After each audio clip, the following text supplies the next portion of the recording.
ఆదికాండము 38వ అధ్యాయము. ఆ కాలమందు యూదా తన సహోదరులను విడిచి హీరా అను ఒక అదుల్లామీయుని యొద్ద ఉండుటకు వెళ్ళెను. అక్కడ షూయా అను ఒక కనానీయుని కుమార్తెను యూదా చూచి ఆమెను తీసుకొని ఆమెతో పోయెను. ఆమె గర్భవతియే, కుమారుని కనగా అతడు వానికి ఏరు అను పేరు పెట్టెను. ఆమె మరలా గర్భవతియే, కుమారుని కని వానికి ఓనాను అను పేరు పెట్టెను. ఆమె మరలా గర్భవతి కుమారుని కని వానికి షేలా అను పేరు పెట్టెను. ఆమె వీని కనినప్పుడు అతడు కజీబులో నుండెను. యూదా తన జ్యేష్ఠ కుమారుడైన ఏరునకు తామారు అను దానిని పెండ్లి చేసెను. యూదా జ్యేష్ఠ కుమారుడైన ఏరు యెహోవా దృష్టికి చెడ్డవాడు గనుక యెహోవా అతని చంపెను.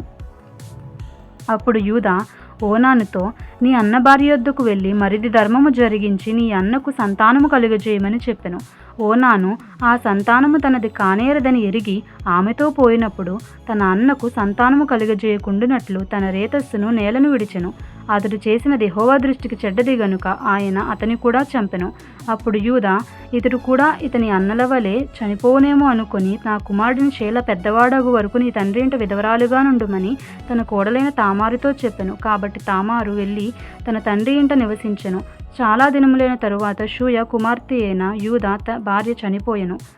తరువాత యూదా దుఃఖ నివారణ పొంది అదుల్లామీయుడైన హీరా అను తన స్నేహితునితో తిమ్నాతునకు తన గొర్రెల బొచ్చు కత్తిరించు వారి యొద్దకు వెళ్ళెను. దాని మామ తన గొర్రెల బొచ్చు కత్తిరించుటకు తిమ్నాతునకు వెళ్ళుచున్నాడని తామారునకు తెలుపబడెను. అప్పుడు షేలా పెద్దవాడైనప్పటికీ తాను అతనికి ఇయ్యబడకుండుట చూచి తన వైధవ్య వస్త్రములను తీసివేసి ముసుగు వేసుకొని శరీరమంతయు కప్పుకొని తిమ్నాతునకు పో మార్గములో నుండు ఏనాయీము ద్వారమును కూర్చుండగా యూదా ఆమెను చూచి ఆమె తన ముఖము కప్పుకున్నందున వేశ్య అనుకొని ఆ మార్గమున ఆమె దగ్గరకు పోయి ఆమె తన కోడలని తెలియక నీతో పోయేదను రమ్మని చెప్పెను. అందుకామె, నీవు నాతో వచ్చినడలా నాకేమి ఇచ్చేదవని అడిగెను. అందుకతడు, నేను మందలో నుండి మేకపిల్లను పంపెదనని చెప్పినప్పుడు ఆమె, అది పంపు వరకు ఏమైనా కుదువ పెట్టినడలా సరే అని చెప్పెను.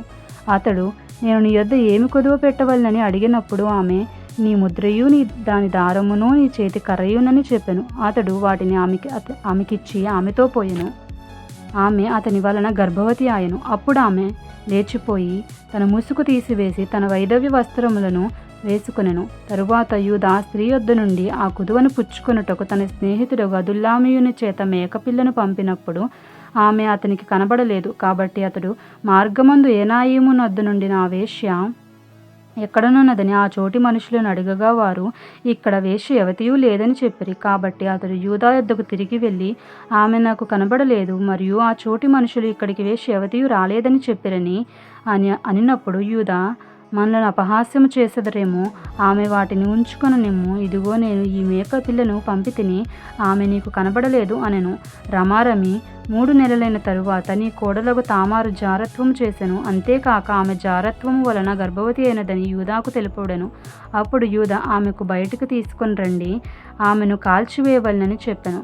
ఆమెను బయటకు తీసుకుని వచ్చినప్పుడు ఆమె తన మామ యొద్దకు ఆ వస్తువులను పంపి, ఇవి ఎవరివో, ఆ మనుషుని వలన నేను గర్భవతినైతిని, ఈ ముద్ర, ఈ దారము, ఈ కర్ర ఎవరివో దయచేసి గుర్తుపట్టుమని చెప్పించెను. యూదా వాటిని గుర్తుపెట్టి, నేను నా కుమారుడైన షేలాను ఆమెకు ఇయ్యలేదు గనుక ఆమె నాకంటే నీతిమంతురాలని చెప్పి మరి ఎప్పుడూ ఆమెను కూడలేదు. ఆమె ప్రసవకాలమందు కవలవారు ఆమె గర్భమందుండిరి. ఆమె ప్రసవించుచున్నప్పుడు ఒకడు తన చెయ్యి బయటికి చాచెను గనుక మంత్రసాని ఎర్రనూలు తీసి వాని చేతికి కట్టి ఇతడు మొదటి బయటికి వచ్చెనని చెప్పెను. అతడు తన చెయ్యి వెనుకకు తీసినప్పుడు అతని సహోదరుడు బయటికి వచ్చెను. అప్పుడు ఆమె, నీవేళ భేదించుకుని వచ్చితివనెను. అందుచేత అతనికి పేరేసు అను పేరు పెట్టబడెను. తరువాత తన చేతిని తొగరుగల అతని సహోదరుడు బయటికి వచ్చెను. అతనికి జేరహు అను పేరు పెట్టబడెను.